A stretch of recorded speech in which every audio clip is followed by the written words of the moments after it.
할렐루야. 천국은 돈이나 공로나 자격으로 얻는 것이 아닙니다. 천국은 값없이 주시는 하나님의 선물입니다. 하나님께서 천국을 선물로 주신 이유는 인간은 죄인이고 이 죄인은 스스로의 능력으로 천국에 들어갈 수 없기 때문입니다.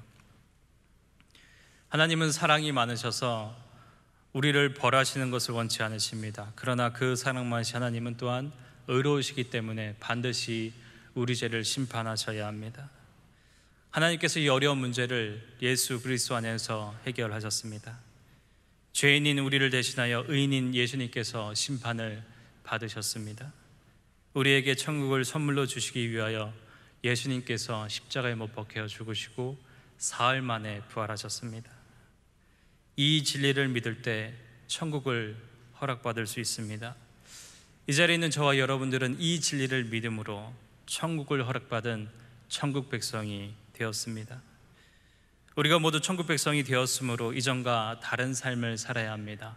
새로운 삶을 살아야 합니다. 예수님의 초림으로 구원받은 우리는 예수님의 재림을 소망하는 성도의 바른 삶을 살아야 합니다. 예수님의 재림을 소망하는 성도의 바른 삶은 어떤 삶이겠습니까? 오늘의 본 말씀 1절을 다시 한번 읽어봤으면 좋겠습니다. 1절입니다.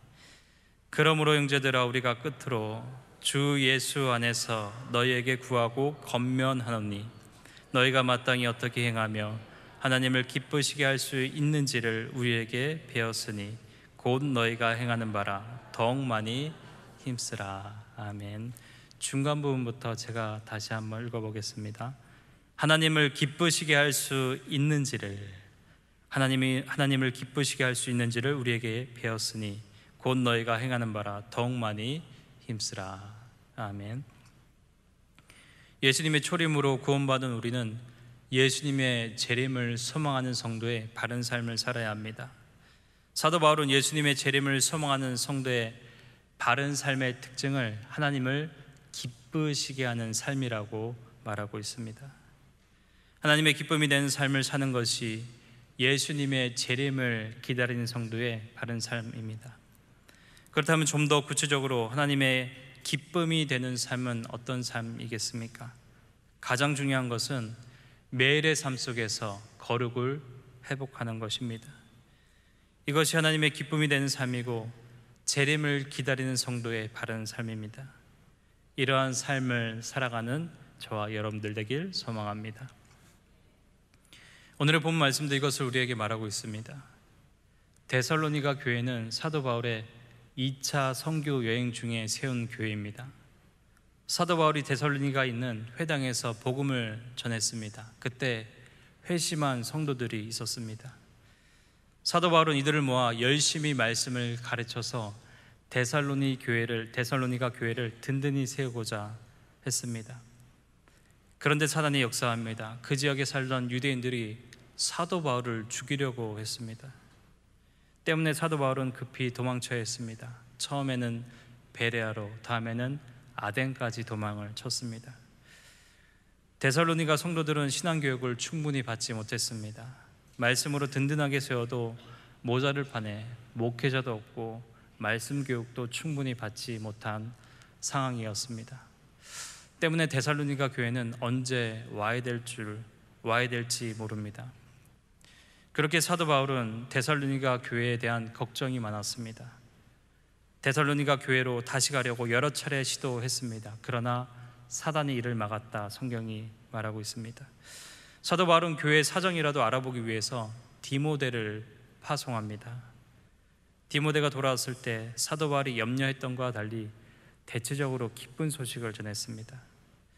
데살로니가 교회는 환난 중에서도 주님의 재림을 기대하며 꿋꿋하게 신앙을 지키고 있습니다. 데살로니가 교회는 믿음과 사랑이 충만한 교회입니다. 디모데는 기쁜 소식을 전했습니다. 그렇다고 해서 데살로니가 교회가 문제가 전혀 없는 완벽한 교회는 아니었습니다. 개척한 지 얼마 되지 않았기 때문에 미숙한 점도 있었습니다. 가장 미숙한 부분은 재림과 관련된 신앙이었습니다. 사도 바울이 데살로니가에서 말씀을 가르치는 중에 이 재림에 대해서 설교한 적이 있었습니다. 그 재림에 대한 말씀을 오해하여 잘못된 신앙생활하는 성도가 있었습니다. 이것을 바로잡기 위해서 사도 바울은 재림을 기다리는 성도의 바른 삶이라는 편지를 2편을 적었습니다. 그것이 바로 데살로니가 전서, 후서입니다. 우리도 예수님의 재림을 기다리는 성도입니다. 재림의 말씀을 바르게 이해하고 재림을 기다리는 성도의 바른 삶을 살아야 합니다. 그러한 삶을 살기 위해서 데살로니가 전서는 우리에게 큰 도움을 줍니다. 반복적으로 묵상하며 과연 나는 재림을 기다리는 성도의 바른 삶을 살고 있는지 자주 생각해 보아야 할 것입니다. 사도 바울이 말하는 재림을 기다리는 성도의 바른 삶의 핵심은 거룩입니다. 오늘의 본 말씀 3절에 기록되어 있습니다. 3절의 말씀 제가 한번 읽어보겠습니다.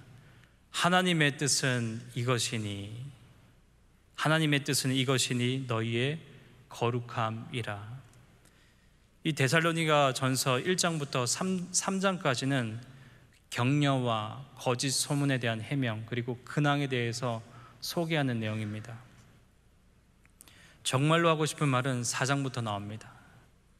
4장과 5장에 기록되어 있습니다. 그리고 그 핵심이 4장 3절에 기록되어 있는데 뭐라고 말하고 있습니까? 재림을 기다리는 성도의 바른 삶의 핵심은 거룩이라고 말하고 있습니다. 구원받은 하나님의 백성은 하나님의 영광을 위해 살아야 합니다. 하나님의 기쁨이 되는 삶을 살아야 합니다. 하나님의 기쁨이 되는 삶이 되기 위해 가장 중요한 것은 매일의 삶 속에서 거룩을 회복하는 것입니다. 이것이 재림을 기다리는 성도의 바른 삶입니다. 우리가 정말로 구원받고 하나님의 백성이 되었다면 반드시 거룩한 삶을 살아야 합니다. 다른 표현으로 성화된 삶을 살아야 합니다. 또 다른 표현으로 예수님을 닮아가야 합니다. 성화에 대한 두 극단적인 태도가 있습니다. 한 극단적인 태도는 예수님을 절대로 닮을 수 없다는 입장입니다. 여기에 강조점을 너무 두시는 분들은 처음부터 예수님을 닮으려는 시도조차 하지 않습니다. 저는 저의 모습으로 만족합니다. 저를 건드리지 마세요. 저를 변화시키지 마세요. 이런 생각이 강합니다. 다른 극단적인 태도는 이 땅에서 예수님과 똑같은 모습으로 성화될 수 있다는 입장입니다. 말씀과 기도에 전무하면 예수님과 똑같은 사람이 될 수 있다는 입장입니다. 당연히 둘 다 잘못된 생각입니다. 죽음 이후 영화의 단계에 들어갔을 때 우리는 완전한 성화를 이룰 수가 있습니다. 이 땅에서 우리가 완전한 성화를 이룬다는 것은 불가능한 일입니다. 그렇다고 예수님을 절대로 닮을 수 없다는 이 생각에 너무 많은 강조점을 두는 것은 바른 신앙이 아닙니다. 성화에 대한 바른 신앙은 이것입니다. 이 땅에서 예수님과 똑같은 모습으로 성화될 수 없지만 예수님을 닮고자 하는 소원이, 그런 열망들이 우리 마음에 가득해야 합니다. 이것이 성화에 대한 바른 신앙입니다. 이 자리에 있는 저와 여러분이 그런 신앙인이 되길 간절히 소망합니다. 예수님을 닮고자 하는 소망이, 그러한 열정이, 열망이 가득한 주님의 백성이 되기를 바랍니다. 예수님을 닮고자 하는 소원이 가득했고 실제로 예수님을 참 많이 닮은 사람이 있습니다. 누굴 것 같습니까? 바로 스 집사입니다. 이렇게 말하면 서문교회 서 집사님들이 심쿵할 것 같아요. 서 집사가 아니라 스 집사입니다. 바로 스데반 집사입니다. 예루살렘 교회에 구제 문제가 생겼습니다. 이 구제 문제를 해결하기 위해서 7명의 집사를 세웁니다. 그 중에 스데반이라는 집사가 있었습니다.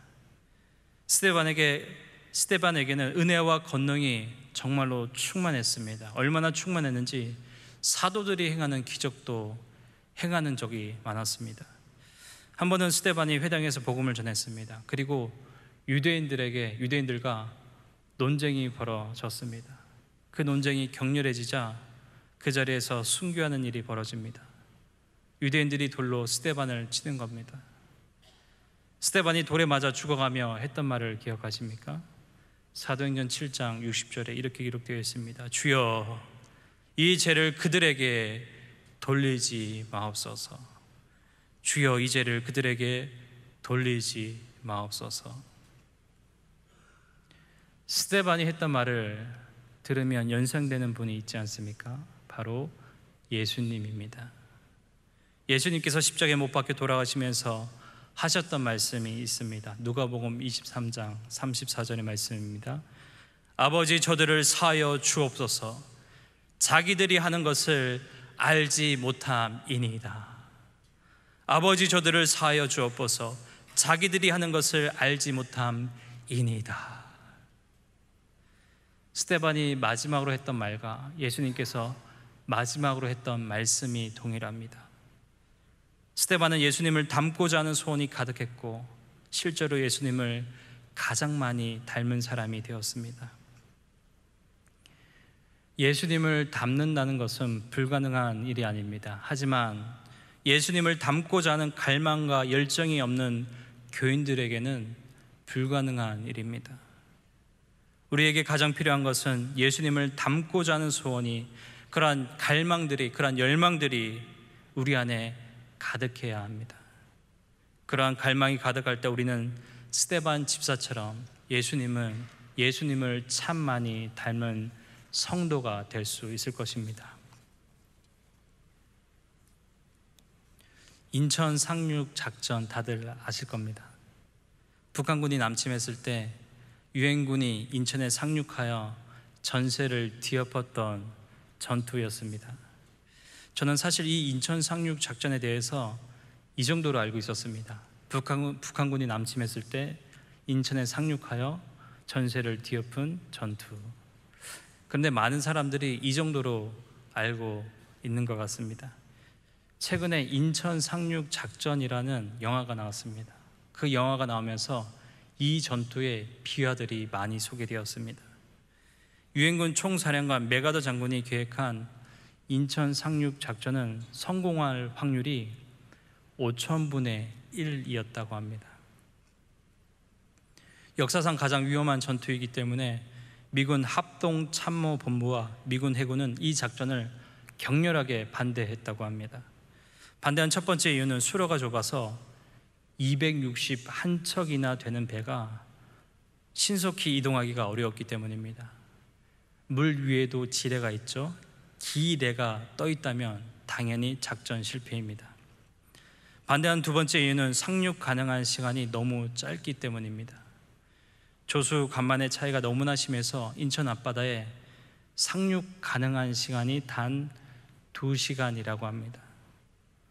상륙이 가능한 날짜도 1년에 몇 번 되지 않습니다. 6월 25일 날 전쟁이 났으니 물이 가장 깊이 들어오는 날짜가 9월 15일인 것입니다. 이후에는 날씨가 점점 추워져서 이 인천 상륙 작전이 성공하기가 더더욱 어려워집니다. 그러니까 9월 15일 단 2시간만 막으면 북한군의 대승인 것입니다. 9월 15일 2시간에 모든 것이 달려 있었습니다. 그렇게 인천 상륙 작전을 성공하기 위해서 메가더 장군은 치밀한 계획을 세웠습니다. 먼저 고의적으로 상륙할 것을 알려줍니다. 단 상륙할 장소는 알려주지 않았습니다. 그래서 상륙하기 쉬운 중요 도시를 방어하게 했습니다. 당연히 상륙하기 어려운 인천의 경계가 소홀해졌습니다. 그리고 인천 상륙 작전을 펼치기 전에 가짜 상륙 작전도 펼쳤습니다. 바로 그것이 장사 상륙 작전입니다. 이 작전에 참가한 군인들은 722명의 중고등학생이었습니다. 나라를 구하기 위해서 15, 16, 17된 학생들이 총 쏘는 훈련만 받고 적진 한가운데 침투했던 것입니다. 당연히 대부분 전사했습니다. 이렇게 많은 희생과 치밀한 전략이 있었기 때문에 5천분의 1이라는 확률의 인천 상륙 작전이 성공할 수가 있었습니다. 이 땅에서 우리가 예수님을 완전히 담는다는 것은, 이 작전은 확률이 5천분의 1보다 낮습니다. 100%가 아니라 예수님을 담고자 하는 목표를 90으로 80으로 낮춘다고 해도 그 확률이 매우 낮습니다. 예수님을 담고자 하는 열망도 기대도 없이, 아무런 노력도 없이 교회를 그냥 왔다 갔다 한다고 해서 자동적으로 이루어지는 것이 아닙니다. 예수님을 담고자 하는 이 어려운 작전을 성공시키기 위해서는 우리는 치밀한 전략을 세워야 합니다.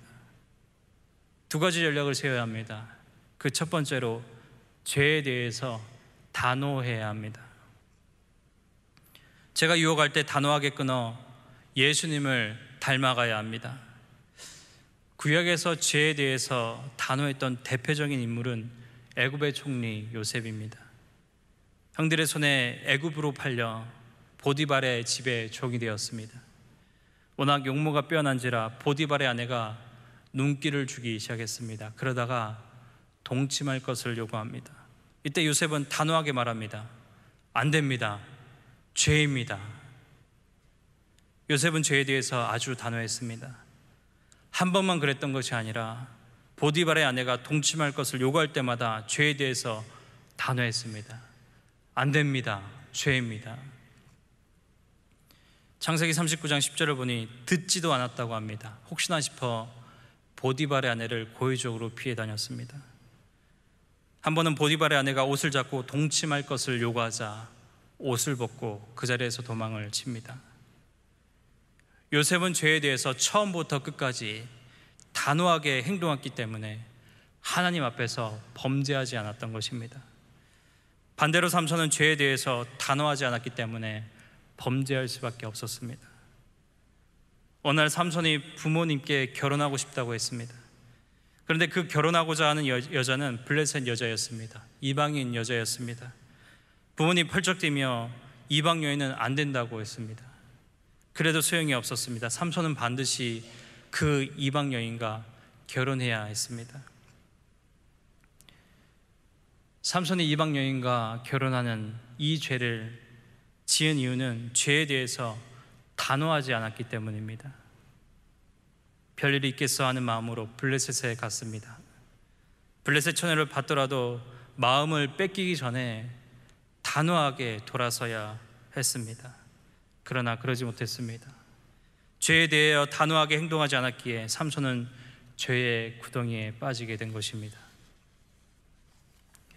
어거스틴은 성자라 불리는 사람입니다. 그러나 젊었을 때 어거스틴은 방탕하였습니다. 명예를 쫓아 살았습니다. 술을 좋아했습니다. 자주 만나는 율랑녀도 있었습니다. 그러나 예수님을 영접하고 성자라 불리는 정도의 거룩한 사람이 되었습니다. 어거스틴이 후대에까지 성자라 기억되는 이유는 죄에 대해서 단호했기 때문입니다. 회심한 이후 어거스틴은 길을 가고 있었습니다. 길을 가다가 우연히 방탕할 때 자주 만났던 그 율랑녀를 만나게 됩니다. 자신의 과거를 알고 있는 사람을 만나니 얼마나 부끄럽겠습니까? 얼마나 당황되겠습니까? 그냥 모른 척 지나가려고 했습니다. 분명 자기가 아는 어거스틴이 맞는데 모른 척 지나가려고 하니 여자가 물었습니다. 혹시 어거스틴 아니세요? 어거스틴 맞네. 왜 요즘 놀러 오지 않은 겁니까? 그때 어거스틴이 단호하게 말했습니다.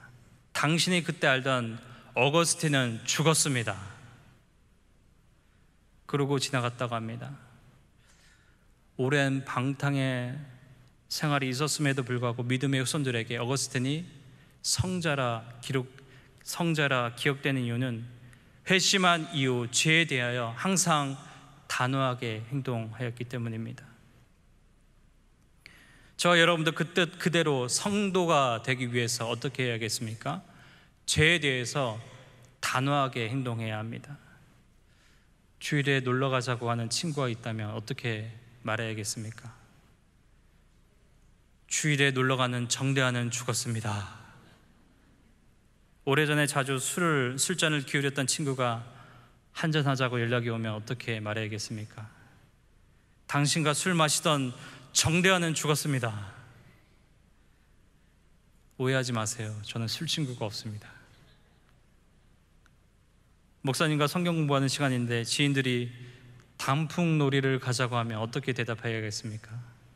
당신과 단풍놀이를 갈 정대하는 죽었습니다. 이렇게 대답해야 합니다. 오늘 하루 만에 제가 몇 번이나 죽는지 모르겠습니다. 이 땅에서 우리가 예수님을 완전히 닮는다는 것은 참으로 어려운 일입니다. 그렇게 예수님을 닮고자 하는 열망도 기대도 없이 아무런 노력도 없이 그냥 교회를 왔다 갔다 한다고 해서 자동적으로 우리는 거룩해질 수가 없는 것입니다. 예수님을 닮고자 하는 이 어려운 작전을 성공시키기 위해서는 예수님을 닮고자 하는 열망과 함께 우리도 치밀한 전략을 세워야 합니다. 그 첫 번째는 죄에 대해서 단호해야 한다는 것입니다. 성도 여러분에게 단호해야 할 죄는 무엇입니까? 교만입니까? 시기입니까? 탐욕입니까? 탐식입니까? 분노입니까? 나태입니까? 정욕입니까? 죄에 대하여 단호하게 행동할 때 예수님을 닮아갈 수 있는 것입니다. 우리가 죄에 대하여 단호해야 하는데 죄에 대하여 단호함과 함께 필요한 것이 또 하나가 있습니다. 은혜의 충만을 위하여 힘써야 합니다. 은혜의 충만을 위하여 힘쓸 때 예수님을 닮고자 하는 이 어려운 작전이 성공할 수가 있는 것입니다. 아침에 여유가 생기면 어떻게 해야겠습니까? 말씀 읽고 큐티해야 합니다. 저녁에 여유가 생기면 어떻게 해야겠습니까? 수요 예배, 금요 기도에 참석해야 합니다. 우리가 조금이라도 더 말씀을 보고 조금이라도 더 기도하려고 몸부림을 치다 보면 예수님을 점점 닮아가게 되는 것입니다. 은혜 충만한 삶을 위해서 사도 바울은 이렇게 말합니다. 데살로니가 전서 5장에 기록되어 있습니다. 항상 기뻐하라, 쉬지 말고 기도하라, 범사에 감사하라. 이것이 그리스도 예수 안에서 너희를 향하신 하나님의 뜻이니라. 데살로니가 전서 5장 16절부터 기록되어 있습니다. 데살로니가 전서를 보면 하나님의 뜻이라는 단어가 2번 반복됩니다. 한 번은 데살로니가 전서 4장 3절에 음란을 버리라 말할 때입니다. 그리고 방금 읽은 본문에서 사용했습니다. 죄에 대해서 단호하게 행동하라고 할 때, 그리고 은혜에 충만한 삶을 힘쓰라고 할 때 하나님의 뜻이라는 단어를 사용해서 사도 바울은 강조하고 있습니다. 항상 기뻐하라, 쉬지 말고 기도하라, 범사에 감사하라. 사도 바울은 은혜에 충만한 삶을 위해서 특별히 이 세 가지를 강조하고 있습니다. 데살로니가 교인들에게 강조하고 있습니다. 우리도 은혜 충만한 삶을 위해서 이 세 가지가 강조되어야 합니다. 항상 기뻐하시기 바랍니다. 쉬지 말고 기도하시기 바랍니다. 범사에 감사하시기 바랍니다. 그리할 때 은혜 충만한 삶이 되어 예수님을 더욱더 닮아갈 수 있는 것입니다. 다윗이 사울 왕에게 쫓겨다니다가 짐승들이 사는 굴 속으로 피했습니다. 그 어두운 굴 속에서 자신의 초라한 삶을 생각할 때, 이 도망자의 지긋지긋한 삶을 생각하면서 참 많이 울었습니다. 그렇게 밤새 울다가 기도하다가 또 울다가 또 기도하다가, 그렇게 새벽이 되었는데 그때 다윗이 깨달아지는 것이 있었습니다. 비록 도망자의 삶이지만, 비록 초라한 삶이지만, 비록 동굴의 굴 속에 이렇게 숨어 있지만 여전히 하나님께서 자신과 함께하고 있다는 것을 깨달았습니다. 이것을 깨닫게 되자 눈물과 한탄이 감사와 찬양이 되었습니다. 그래서 여러 시편으로 하나님을 찬양하게 되었습니다. 우리가 항상 기뻐하고 감사할 수 있는 이유는 우리의 상황 때문이 아니라 어떠한 상황 속에서도 하나님께서 우리와 함께하고 계시기 때문입니다. 이것을 아는 자는 기뻐할 수가 있습니다. 이것을 아는 자는 감사할 수가 있습니다. 애통하고 기도하는 자는 이것을 쉽게 깨달을 수가 있습니다. 하박국 선지자가 그랬습니다. 그래서 고백했습니다. 비록 무화과 나무가 무성하지 못하며 포도나무에 열매가 없으며 감람나무에 소출이 없으며 밭에 먹을 것이 없으며 우리의 양이 없으며 외양간에 소가 없을지라도, 함께 읽겠습니다. 나는 여호와로 말미암아 즐거워하며 나의 구원의 하나님으로 말미암아 기뻐하리로다. 아멘. 매튜 헨리 목사님께서 길을 가다가 강도를 만나 매를 맞고 정신을 잃었습니다. 정신을 차리고 간신히 집에 들어오니 온 식구가 깜짝 놀랐습니다. 그는 피투성이가 된 몸을 이끌고 서재에 들어가 먼저 기도했다고 합니다. 하나님이여, 생명만은 살아 돌아와서 가족들을 만나게 되었으니 감사합니다. 또 내가 이 세상에 태어나서 도둑이 되지 않고 도둑 맞은 사람이 되었으니 감사합니다. 그리고 이 세상의 모든 것 다 잃어버린다 하더라도 영원한 천국은 잃어버리지 않음에 감사합니다. 기도했다고 합니다. 우리의 감사는 세상의 감사와 다릅니다. 어떠한 상황 속에서도 감사할 수 있습니다. 무엇보다도 구원받은 백성이 되었으니 감사할 수 있는 것입니다. 기뻐할 수 있습니다. 그러한 은혜 충만한 주님의 백성이 우리가 되어야 합니다. 오늘의 말씀의 결론입니다. 십자가 사역으로 구원받은 우리는 예수님의 재림을 기다리는 성도의 바른 삶을 살아야 합니다. 그 삶의 핵심이 거룩인 것입니다. 성화되어야 합니다. 예수님을 닮아가야 합니다. 예수님을 닮고자 하는 소원이 우리 마음에 가득해야 합니다. 죄에 대하여 단호해야 하며 은혜 충만한 삶을 사모하고 힘써야 하는 것입니다.